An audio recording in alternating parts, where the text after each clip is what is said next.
راضی اللہ کس بات سے راضی ہوگا وہ بھی تو اللہ ہی سے مانگنا پڑے گا، اللہ تبارک و تعالیٰ ہی سے لینا پڑے گا۔ بندوں کی گمراہیت کی جو راہ شروع ہوتی ہے وہ یہاں سے شروع ہوتی ہے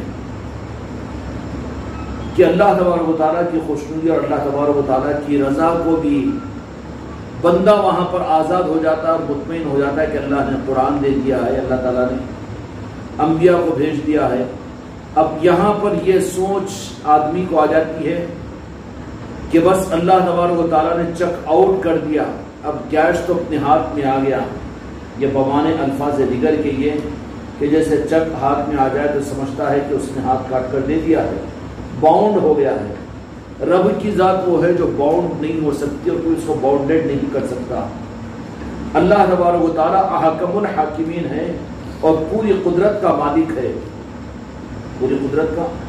وہ کسی رخ کے اعتبار سے بھی کسی چیز کے قانون کا پابند کروانے والا اس کو کوئی نہیں۔ یہ الگ بات ہے کہ وہ قانون کے خلاف نہیں کرتا اللہ تبارک و تعالیٰ، ان اللہ لا یخلف المیعاد، کہ اللہ تبارک و تعالیٰ وعدہ خلافی نہیں کرتا، لیکن اختیار نہیں ہے، یہ بات نہیں ہے، بلکہ وہ مختار کل ہے کہ اسباب کے بغیر بھی سب کچھ کر سکتا ہے، سبب کے خلاف بھی سب کچھ کر سکتا ہے، سبب کے بغیر بھی سب کچھ کر سکتا ہے۔ اس کا نام رب کے ہے۔ جو دنیا والے جن کو رب سمجھتے ہیں وہ تو اسباب کے محتاج ہوتے ہیں، وہ چھوٹوں کے محتاج ہوتے ہیں، وہ طاقت کے محتاج ہوتے ہیں، لیکن ہمارا رب رب العالمین تو وہ ہے جو سب کچھ بنا کر بھی کسی کا محتاج نہیں ہے۔ بے اختیار نہیں ہوا رب العالمین، بے اختیار نہیں ہوا، بلکہ با اختیار ہے کہ اللہ تبارک و تعالیٰ کو قدرت کاملہ حاصل ہے، فعال لما یرید، کہ وہ جو چاہا وہ کرتا ہے۔ سبب اللہ تبارک و تعالیٰ نے بندوں کو سمجھنے کے لیے، بندوں کی سہولت کے لیے، تاکہ یہ خدا کو پہچانے، اس لیے اللہ تبارک و تعالیٰ نے سبب کو بنایا ہے۔ سبب کو بنا کر بندوں کو گمراہ ہونے کے لیے سبب نہیں بنایا۔ یہی سبب،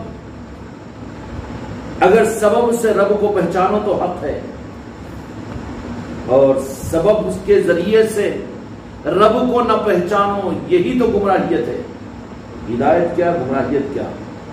سبب کے ذریعے سے رب کو پہچانو یہ ہدایت ہے، سمجھ میں آ گئی بات؟ اور سبب کے ذریعے سے رب کو بھول جاؤ یہ گمراہیت ہے۔ دنیا کے اسباب بھی اللہ تبارک و تعالیٰ نے اسباب معرفت بنائے ہیں تاکہ اللہ کو پہچانا جائے، اور ان چیزوں سے یہ بندہ اللہ تبارک و تعالیٰ کو پہچان سکتا ہے، اللہ کو پہچان سکتا ہے۔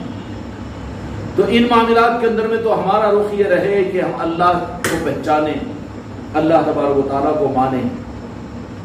دنیا کو مانگو تو اللہ سے مانگو، جوتے کا تسمہ ٹوٹے تو اللہ سے مانگو، گھر میں نمک بھی ہو تو اللہ سے مانگو۔ کسی سے مانگنے سے وہ ناراض ہوتا ہے، اس کے بار بار مانگنے سے وہ خوش ہوتا ہے، یہ تو سب کچھ ہے۔ لیکن گمراہیت کہاں شروع ہوتی ہے؟ سب کچھ کائنات کی اور ضرورتوں کا مانگنا رب سے، یہ ہدایت ہے، ہدایت ہے۔ تو پھر گمراہیت کیا ہے؟ گمراہیت کی بنیاد یہ کہ سب کچھ رب سے مانگا جائے، رب کو ہی کار ساتھ سمجھا جائے، لیکن رب کی خوشنودی اور رب کو مانگنا اپنی مرضی سے سمجھا جائے، وہ اللہ تبارک و تعالیٰ سے اللہ کو نہ مانگا جائے۔ یہ لوگوں کا رجحان جاتا ہے کہ کیا کوئی ضرورت پڑی، بیمار ہو گئے، دیندار ہے تو یا دوروں کا صلاۃ الحاجت پڑے گا، اللہ میاں مجھے صحت دے، تو پریشانی آ گئی تو صلاۃ الحاجت پڑھتا ہے، بارش نہیں ہوئی تو نماز استسقاء پڑھتا ہے، بہت اچھی بات ہے، پڑھنا چاہیے۔ لیکن گمراہ کیوں ہیں؟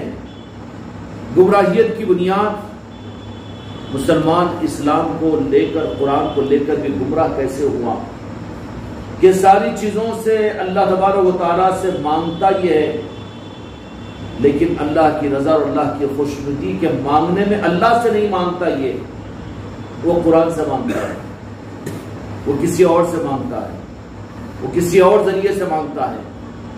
تو جب دنیا کی چیزوں کو اللہ کے علاوہ کسی سے مانگنا شرک ہے، تب اللہ کی خوشنودی اور اللہ کو راضی کرنے کے راستے کا اللہ کے علاوہ غیر سے مانگنا کتنا بڑا شرک ہوگا کہ نہیں ہوگا شرک؟ سب کچھ کے معاملات کے اندر میں تو بندہ یہ کہے گا کہ بھائی اللہ سے مانگو. بیمار ایسا ہو گیا کہ علاج کے ڈاکٹر بھی جاؤ گے تو باہر آ کر غیر مسلم ڈاکٹر بھی ہے تو ہمارے ہاتھ میں کچھ بھی نہیں, اوپر والے کو مانگو اس سے. بولتا کہ نہیں بولتا؟ اب انہیں بھی چیخنا چلانا پڑانا شروع کر دیتا. نہیں, ڈاکٹر بھی ہاتھ چھوڑ دیا, ساتھ چھوڑ دیا, بس دعا کرو, دعا کراؤ, دعا کرو, دعا کراؤ, اللہ سے مانگو, اللہ ہی کر سکتا. بولتا ہے کہ نہیں بولتا؟ تو جب دنیا کا نمک اور دنیا کی صحت اور دنیا کی معمولی چیز بھی اللہ سے مانگنا اگر ہدایت ہے, اچھی چیز ہے تو مانگنا چاہیے. تو اللہ کی رضا کو اور اللہ کی ذات کو پانے کے لیے ہم اللہ کے علاوہ غیر اللہ کو اگر سبب بنائیں, غیر اللہ کو اگر سبب بنائیں, اس کی طرف میں دھیان ہی نہ جائے, تو یہ شرک میں دنیا کا غیر اللہ سے مانگنا شرک ہے. تو اللہ کی ذات اور اللہ کی خوشنودی, اللہ کی رضا کا راستہ اس کو چھوڑ کر کسی اور دوسرے اس کے بدل میں اس سے رخ کو پھیر کر کوئی اور کسی راستے کو اختیار کر لینا شرک میں کتنا بڑا شرک ہوگا. نہیں آ رہی سمجھ میں بات؟ شرک ہوگا کہ نہیں ہوگا؟ اب سوال یہ ہے کہ اللہ تبارک و تعالیٰ نے مانگنے کا رخ اللہ سے اور دینے کا ذریعہ خدا نے سبب کو بنایا, تو سبب کا اختیار کرنا تو سنت ہو جائے گا. دوا کھانا سنت ہے, بھوک لگے تو کھانا کھانا سنت ہے, سردی ہو تو گرم کپڑے پہننا سنت ہے. سنت ہے نا؟ کیوں کہ اللہ سے یہ مانگا ہے اور اللہ تعالیٰ نے سبب کے حوالے کیا. تو اللہ کا دیا ہوا سبب کا اختیار کرنا سنت بن جاتا ہے. کیا بن جاتا ہے؟ سنت بن جاتا ہے. سنت بن جاتا ہے. مگر وہ سنت میں اللہ سے مانگنے کے رجحان کو اگر ختم کر دے, اب سنت ہی کو پکڑ لے, رب کو بھول جائے, تو وہ تو سڑک پھانسا بن جائے گا پھر اس کو. اب اللہ کے سبب کی طرف میں اگر اللہ نے مانگا تو رب سے, اس کے بعد سبب کی طرف میں گیا تو رب نے اس کو سبب کی طرف میں بھیجا, تو یہ تو عین دین اور سنت بن جائے گا. لیکن کوئی آدمی اب مل رہا ہے اس سے ہی, لہذا رب کو چھوڑ کر, رب سے رخ کو پھیر کر, منہ موڑ کر, جہاں سے مل رہا ہے ویسے ہی اگر اس طرف میں آ جائے تو رب سے رخ کا موڑنا ہی تو شرک ہو جائے گا, گمراہیت ہو جائے گی. کیا ہو جائے گی؟ گمراہیت ہو جائے گی. اب یہ تو دنیاوی معاملات میں نے مثال دیا, اور رب نے جس کو سبب بنایا, سبب کا انکار جہالت ہے, سبب کا یقین کفر ہے, اور سبب کو رب کی طرف سے سمجھ کر اختیار کرنا سنت ہے. یہ تین چیزیں ہیں. اسباب کا انکار جہالت ہے, جاہل کرے گا, اور سبب پر ہی یقین کرنا یہ کفر ہے. رب کو بھول کر صرف سبب پر یقین کرنا یہ کفر ہے. اور سبب کو اللہ کی طرف متوجہ کر کے پھر اللہ سبب کی طرف میں اگر بھیجے تو سبب کا اختیار کرنا سنت ہے, اللہ کو پسندیدہ ہے. یہ تین چیزیں ہیں. کیا ہے؟ سبب کا یقین, رب کو چھوڑ کر کفر ہے. کیا ہے؟ کفر ہے, شرک ہے کہ اس نے رب کے مقام پر سبب کو رکھ دیا ہے. اب کیا ضرورت ہے اللہ میاں, میرے پاس میں پیسے نا جی 25 کروڑ روپے میرے پاس بیلنس ہے, دیکھ لیتا ہوں میں کیا ہوتا ہے, دیکھ لیتا ہوں کیا ہوتا ہے. تو پھر خدا ایسا لا علاج مرض ڈال دیتا ہے کہ 25 کروڑ کی بات نہیں, 500 کروڑ بھی خرچ کرے تو علاج نہیں ہوتا. رب بتلا دیتا ہے کہ میں رب ہوں. ہوتا کہ نہیں ہوتا؟ وہاں پر بتا دیتا. قارون, فرعون اور ایسے بڑے بڑے دنیا کے انسانوں کو خدا نے ان کے کفر کو ختم کرنے کے لیے صرف ایک غضب کی نظر ڈالی, تو پھر یہ کفر کو کاٹنے کے لیے خدا پاک کی طرف سے امتحان ہوتا ہے, خدا پاک کی طرف سے عذاب ہوتا ہے. اس لیے اللہ تبارک و تعالیٰ کی غضب کی نگاہ سے حفاظت کی دعا کرنی چاہیے. یا اللہ تیرے غضب کی نگاہ سے ہمیں بچا, غیر المغضوب علیہم ولا الضالین. کہ جس پر تیرا غضب ہو ان سے ہمیں بچا لے۔ کن پر غضب ہوتا ہے؟ جو اسباب کو رب کے برابر سمجھے۔ اب لائٹ لے لو، اب ہم کو کیا ہے اللہ سے مانگنے کے، اب اللہ سے اللہ دے دیا نا ہم کو، نہیں، ہر سیکنڈ کے اندر میں تم رب کے محتاج ہو، رب کے محتاج ہے۔ پھر قانون کیا ہے؟ اگر سبب کو رب سے مانگ کر سبب کی طرف میں جاؤ، رب کی طرف سے سبب کی طرف میں آؤ، تو یہ ہدایت ہے، سنت ہے۔ اس لیے کہ مخلوق کے لیے صحیح طریقہ تو صرف یہی ہے کہ اپنے ہر حال کے اندر میں یہ رب کی طرف متوجہ ہو، ہر حال کے اندر میں۔ رب سے غافل ہونا گمراہیت ہے، اور ہر حال کے اندر میں رب ہی کی طرف میں متوجہ ہونا یہ سنت ہے، یہ سنت ہے۔ سنت اس کو کہتے ہیں کہ میرے آقا دو جہاں کے مالک کو رب العالمین نے مالک بنا دیا تھا، لیکن اس کے باوجود دو جہاں کے مالک میرے آقا نے امت کے نمونے کے لیے ہر لمحے رب ہی کی طرف میں متوجہ رہتے، اور اللہ تبارک و تعالی ہی کی طرف میں رخ رہتا نہیں۔ تو ہدایت کیا ہے؟ سنت کیا ہے؟ سنت کی مختصر تشریح یہ ہے کہ رب کی طرف متوجہ ہو، اور رب جس سبب کی طرف میں بھیجے وہ پھر سنت ہو جائے گا۔ اور پریکٹیکلی طور پر، عملی طور پر میرے آقا دو جہاں کے مالک نے حالانکہ مختار بنا دیا تھا آپ کو، آپ سبب کے محتاج نہیں تھے۔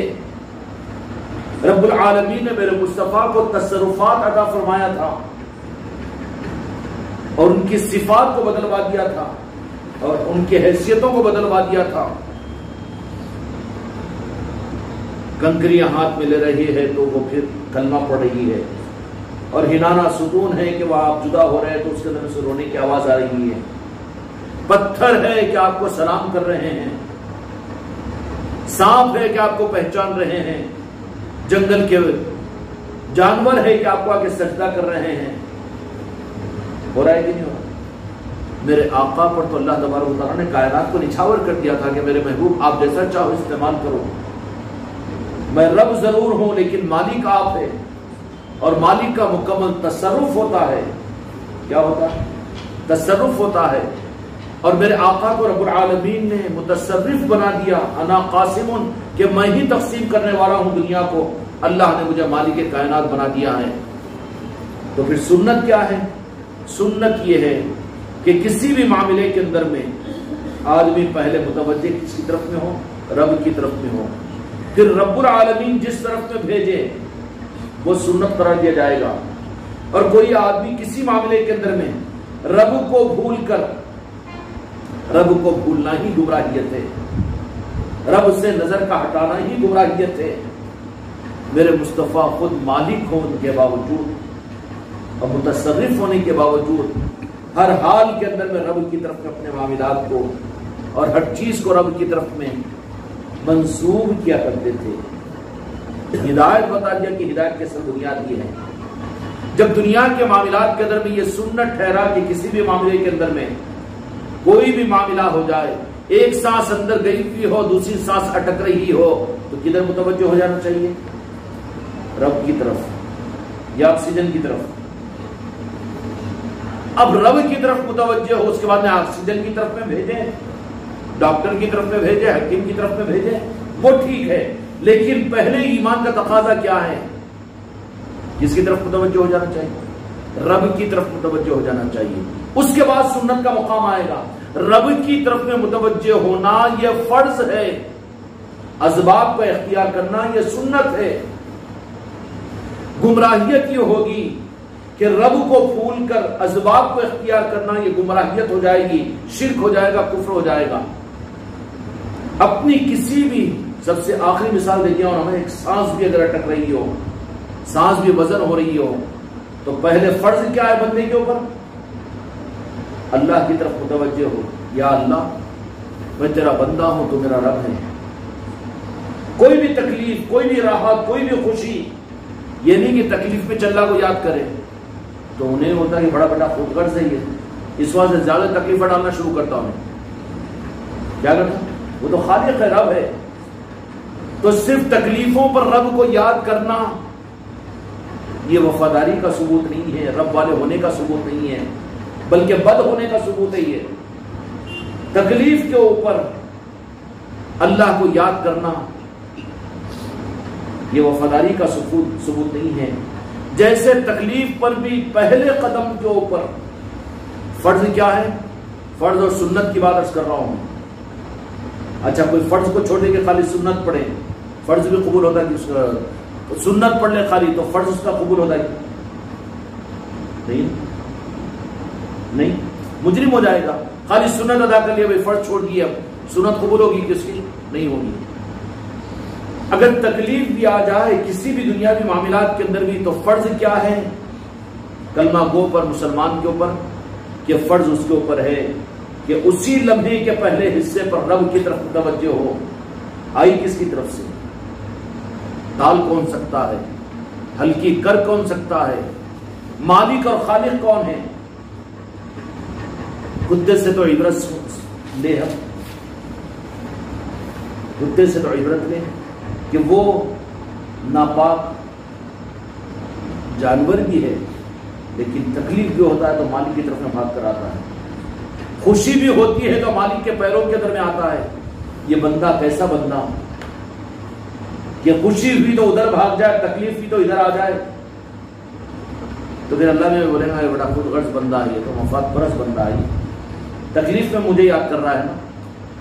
تو پھر اللہ تعالیٰ نہیں تو کرتا، لیکن اللہ کا میں بندہ ہوں، میں تو بولوں گا نا، سمجھانے کے لیے بیٹھا ہوں. اس لیے صرف تکلیف میں اگر اللہ تبارک و تعالیٰ کی طرف متوجہ ہو رہا ہے، اور تکلیف میں متوجہ ہوتے نا، کتنا پلا پلا کے روتے، کتنا یہ کرتے، تکلیفیں آ گئی، پریشانی آ گئی، رونا. خوشی میں تو نہیں آتا، اللہ کی محبت میں تو نہیں آتا، مگر تکلیفوں کے اوپر رونا بھی آ جاتا ہے. وحریہ بھی کرتے ہیں، اللہ کی شکایتیں بھی کرنا شروع کر دیتے ہیں. تو اللہ تبارک و تعالیٰ خوش ہوتا ہے کہ ناراض ہوتا ہے؟ تکلیفوں پر اگر اللہ تبارک و تعالیٰ کے سامنے رو رہے ہیں، ماتم کی مجلس سے قائم کر رہے ہیں، شکایتیں اگر کر رہے ہیں، تو خدا راضی اور خوش نہیں ہوتا، بلکہ اللہ تبارک و تعالیٰ تو اور ناراض ہوتا ہے اس پر کہ تکلیف آئی تو مجھے میری طرف متوجہ ہوتا ہے. اس لیے اللہ کے سچے بندے جو ہوتے ہیں، تکلیف ہو کے خوشی، موافق حال ہو کے ناموافق حال، ہر حال میں ہر مسلمان پر فرض ہے کہ لمحے کے پہلے حصے اور پہلے سرے کے اندر میں یہ رب کی طرف متوجہ ہو. اس لیے لک الحمد ولک الشکر، ہر حال کے اندر میں بندہ اللہ تبارک و تعالیٰ، یہ فرض ہے اس کے اوپر. کیا فرض ہے؟ نہیں بھائی اسباب کو اختیار کرو، یہ تو سنت ہے. اور وہ بھی سنت رب کو بھول کر تو فرض چھوڑ دیا، بیٹا خالی سنت ادا کر رہا، فرض نہیں ہوگی نا، اس کی سنت بھی ادا نہیں ہوگی. فرض کی ادائیگی کے بغیر سنت نہیں ہوتی ادا، سنت کا ثواب اس کو نہیں ملے گا. فرض ادا ہوگی تو سنت کا مقام ہے. اسی طریقے سے اگر کوئی تکلیف پہنچے تو اللہ تبارک و تعالیٰ کی طرف متوجہ ہوتا ہے. تو ذرا خدا کو منانے کا راستہ یہ ہے کہ اللہ کے شکر گزار بندے وہ ہیں جن کو قرآن مجید میں اللہ تعالیٰ نے فرمایا کہ اگر ان کو ہماری طرف سے راحت عطا کی جاتی ہے تو ہمارا شکر ادا کرتے ہیں، اور وہ ہماری طرف سے نعمتوں کے ملنے کے اوپر ہمارے شکر گزار بندے بنتے ہیں. قرآن مجید میں اللہ تبارک و تعالیٰ نے ان لوگوں کی تعریف فرمائی ہے کہ وہ ہمارے شکر گزار بندے ہیں جو لیٹے لیٹے بھی، بیٹھے بیٹھے بھی، سوئے سوئے بھی ہماری یاد کرتے رہتے ہیں، ہر حال میں ہمارا شکر بجا لاتے ہیں. اب تکلیفوں میں تو رکھ دیا اللہ تبارک و تعالیٰ کو کہ تکلیف آئے تو یاد کریں گے. تو اللہ میاں کو بھی اگر چاہت پیدا ہوئی کہ نہیں تو مجھے یاد کرنا، تو پھر اللہ نے تکلیف بھیجی نا جی، زبردستی کے تکلیف خود لے رہے نا، روح غلط ہونے کی وجہ سے. مسلمانوں کے لیے پریشانی آ رہی ہے تو اللہ کو یاد کرو، نماز استسقا پڑھو، آؤ نمازوں کی طرف میں آؤ، مسجدیں بھر دو. تو اللہ بھی بولتا ہے بیٹا بغیر اس کے تو اس وجہ سے پھر تکلیفوں کا سلسلہ شروع کر دیتا. یہ سب کا مسئلہ نہیں، تمہارا میرا انفرادی مسئلہ بھی یہ ہے کہ فرض ہم پر کیا ہے کہ کوئی تکلیف ہو، کہ کوئی نعمت ہو، کہ کوئی راحت ہو، فرض ہم پر یہ ہے پہلے فرض ادا کرو، اس کے بعد سنت ہے. فرض کیا ہے کہ فوراً رب کی طرف متوجہ ہو، یا اللہ تیرا شکر ہے، یا اللہ میں تیرا بندہ ہوں، امتحان کے قابل نہیں ہوں، اس کے بعد میں پھر رب العالمین جس سبب کی طرف میں بھیجے گا، اب اس سبب کی طرف سے تو یہ اپنی طرف سے گیا ہوا نہیں ہے بلکہ رب کی طرف سے گیا ہوا ہے، تو پھر سنت بنے گا وہ۔ اگر فرض کو چھوڑ دے کے اپنی مرضی سے اسباب کی طرف میں چلا گیا اور وہاں یہ کہہ رہا ہے کہ اسباب کو اختیار کرنا بھی تو اللہ کا حکم ہے نا، تو حکم تو پہلے پوچھا ہی نہیں، گیا ہی نہیں اس کی طرف میں، فرض تو قضا کر دیا، خالی سنت پڑھ لے رہا ہے، کہاں سے فرض تیری سنت قبول ہوگی؟ اس لیے میرے بچوں، فرض ہم پر کیا ہے؟ فرض ہم پر یہ ہے کہ ہر حال میں، ہر رخ پر، ہر لمحے ہم اللہ کی طرف متوجہ ہو، اپنے اور اللہ کے معاملے کو صحیح کریں۔ نامساعد حالات آ جائے تو اللہ سے مانگ رہے ہیں، لمبی لمبی دعائیں یہ کر رہے ہیں، اللہ تعالیٰ یہ بھی کر دے اور وہ بھی کر دے اور وہ بھی کر دے، لیکن کبھی خدا کی رب کی بارگاہ میں شکر والی دعائیں بھی تو کرنا سیکھو میرے خانقاہ کے بچوں۔ اللہ تعالیٰ بغیر استحقاق کے مجھے تو نے کیسی نعمت عطا نہیں کی، ایک ایک سانس تو مجھے دے رہا ہے اور تیرا شکر ہے، میں تو استحقاق نہیں رکھتا، میں حق نہیں رکھتا، لیکن تیرا کتنا شکر ہے، کتنا شکر ہے کہ پیر بھی دیا، چلنے کی طاقت بھی دیا، اس کے ساتھ بہترین جوتا بھی مجھے تو نے عطا کیا، جسم بھی دیا، صلاحیت بھی دیا، پھر کپڑے بھی تو نے مجھے عطا کیے۔ کیا رب کا حق نہیں ہے کہ اس کا شکر ادا کرے؟ اب رب کے ساتھ میں خالی شکایتیں، ہم کو تو دے رہا ہی نہیں، ہم کو امتحان میں ڈال دیا، ہم کو پریشان کر دیا، ہم کو بیمار کر دیا، اور ہم کو یہ نہیں کر رہا، وہ نہیں کر رہا، تو پھر کیا روتی صورت بول کے بولیں گا کہ نہیں بولیں گے؟ برخلاف اس کے ہماری دعاؤں میں اگر مجموعوں کے اندر میں نہیں تو مجموعوں کو بھی رخ دو یہ کہ وہ اللہ کا شکر ادا کرے۔ اللہ کو شکر گزار بندے پسند ہیں، اللہ کو شکر گزار بندے پسند ہے۔ یا اللہ میرا استحقاق تو ایسا نہیں ہے، لیکن اس کے باوجود تو نے مجھے بولنے کی صلاحیت دی، آنکھوں کی روشنی دی، بینائی دی، پھر ناشکرہ ہو جائے گا کیوں؟ تجھے جو دیا ہے نا، تیرے استحقاق سے زیادہ تجھے دیا، پہلے اس کا شکر ادا کر، بعد میں کفر کر۔ تو اسلام کے تقاضے کے ذریعے سے ہمارے اوپر فرض کیا ہے؟ پہلے اچھی یا بری حالت میں جو کچھ بھی ہو تو ہم پہلے اللہ تعالیٰ کی طرف متوجہ ہو، یہ فرض ہے۔ اب فرض ادا ہونے کے بعد میں رب العالمین پھر اب اسباب کی طرف میں بھیجے،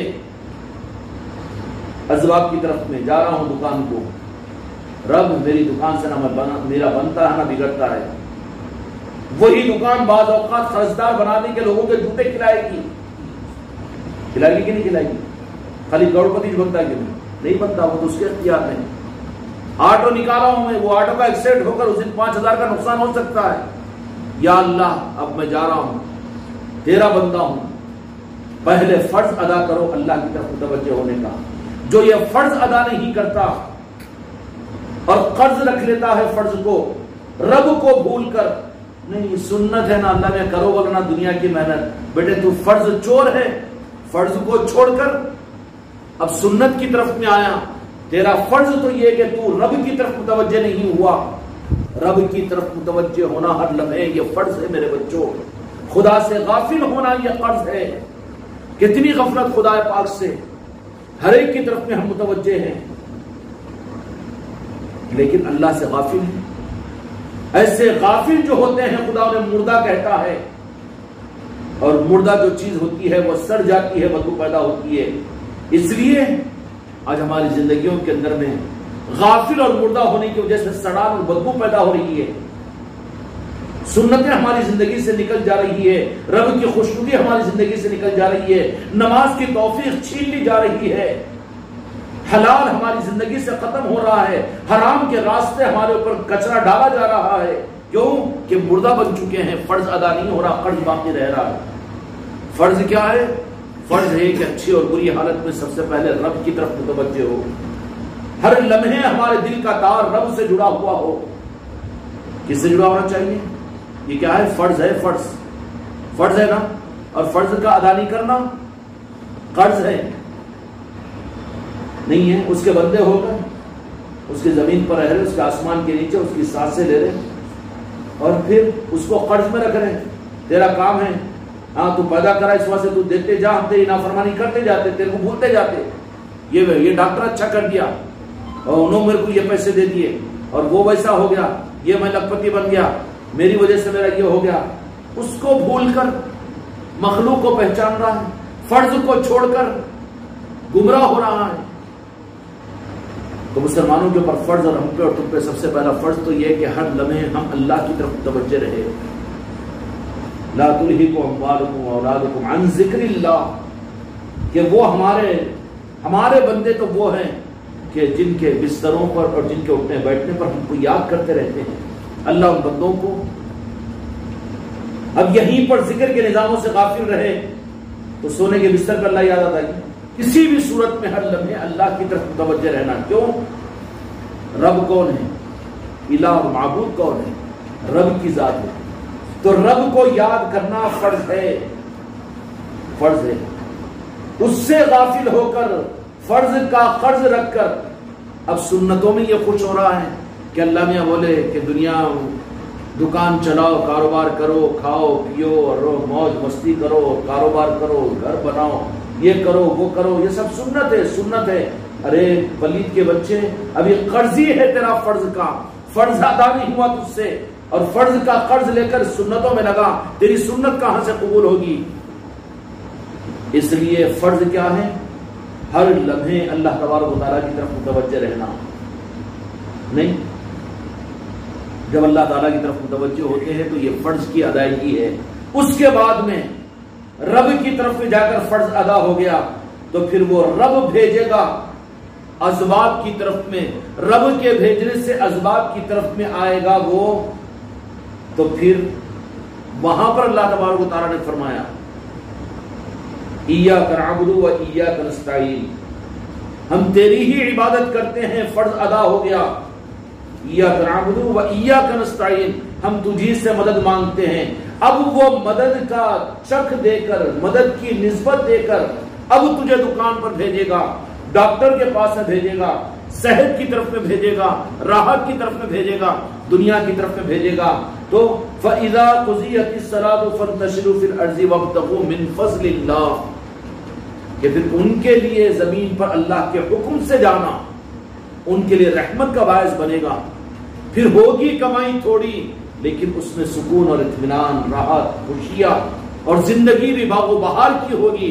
پھر شکوے شکایت نہیں ہوگی، مجھے اتنا دیا ہی نہیں اللہ میاں، میں کیا کروں، اب میں تو قرضداری چھو گیا ہوں، میرے اوپر قرض ہی چڑھ گیا ہے، وہ پریشانی آ گئی، یہ پریشانی، کیوں کہ وہ رحمت والی روزی نہیں ہے۔